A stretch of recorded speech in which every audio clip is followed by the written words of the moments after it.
Hello, students. Welcome to Studies Done Right Here. Good morning बच्चों, आप सभी का अपने क्लास में स्वागत है। आज हम हिंदी के कुछ ऐसे शब्दों को सीखेंगे जो देखने में और बोलने में समान लगते हैं, लेकिन उनका अर्थ अलग अलग होता है। तो चलिए शुरुआत करते हैं। जैसा कि बच्चों आपको स्क्रीन पे दिख रहा है, कुछ शब्दों का स्वरूप लगभग समान होता है और वे सुनने में भी समान लगते हैं, परंतु उनके अर्थ अलग अलग होते हैं। अतः ऐसे शब्दों का उपयोग सावधानी पूर्वक करना चाहिए। जैसे पहला शब्द है अन्न और इसी से मिलता जुलता शब्द है अन्य। हम दोनों का अर्थ देख लेते हैं। अन्न अर्थात अनाज, हम अन्न खाते हैं, और अन्य अर्थात दूसरा, अन्य लोगों से भी यह बात कह दो। अब आते हैं दूसरे शब्द पे, कुल। कुल के दो अर्थ होते हैं, वंश और पूरा या टोटल। और एक क पे बड़े ऊ की मात्रा कूल, कूल अर्थात किनारा। आइए वाक्य देख लें। कुल जिसका अर्थ वंश होता है, इसका जन्म ब्राह्मण कुल में हुआ है। और कूल अर्थात किनारा, हम नदी के कूल पर गए। तीसरा शब्द है ग्रह और इससे मिलता जुलता शब्द गृह। ग्रह मतलब आकाशीय पिंड, पृथ्वी एक ग्रह है। और गृह मतलब घर, यह हमारा गृह है। चौथा है दिन, दिन अर्थात दिवस, और द पे बड़ी ई की मात्रा लगा देंगे तो हो जाएगा दीन। दीन अर्थात होता है गरीब। तो दिन जिसका अर्थ दिवस होता है, आज बड़ा शुभ दिन है। और गरीब वह बड़ा ही दीन व्यक्ति है। दीन अर्थात गरीब। पांचवा है पानी, पानी अर्थात जल, और इसी से मिलता जुलता शब्द पानी, पानी अर्थात हाथ। पानी जिसका अर्थ होता है जल, हम पानी पीते हैं। और पाणी अर्थात श्री कृष्ण के हाथ में सुदर्शन चक्र है, या श्री कृष्ण के पाणी में सुदर्शन चक्र है। तो पाणी अर्थात हाथ। अब है छठवां, सुना और सूना। सुना अर्थात सुनना, और सूना अर्थात निर्जन, एकदम खाली खाली। तो सुना अर्थात सुनना, मैंने उनका भाषण सुना।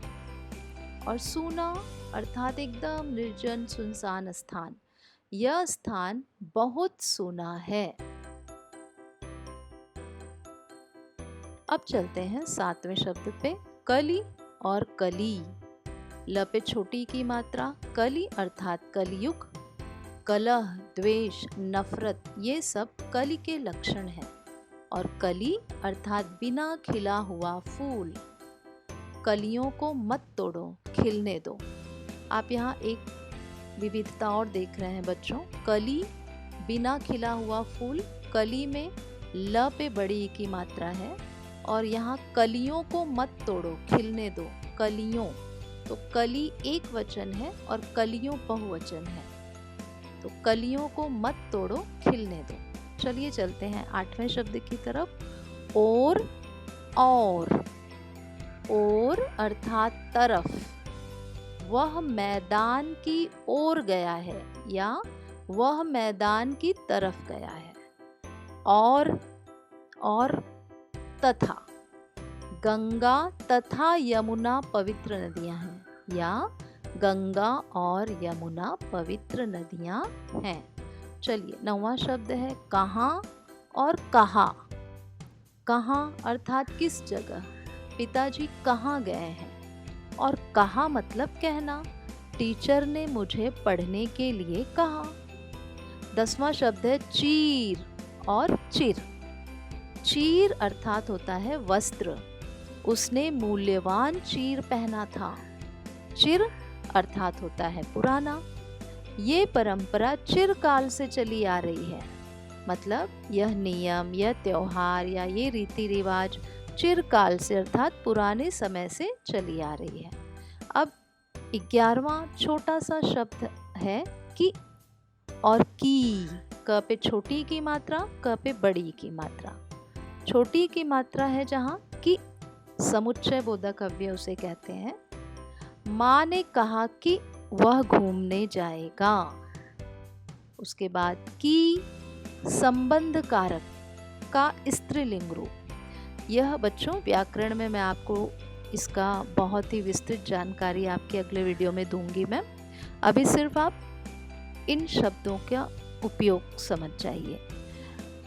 की संबंध कारक का स्त्रीलिंग रूप। यह गीता की पुस्तक है। अब है स्वाध्याय। समान अर्थ वाले ऐसे शब्दों से 10 अलग अलग वाक्य आपको बनाना है। Thank you. It's enough for today. Good bye.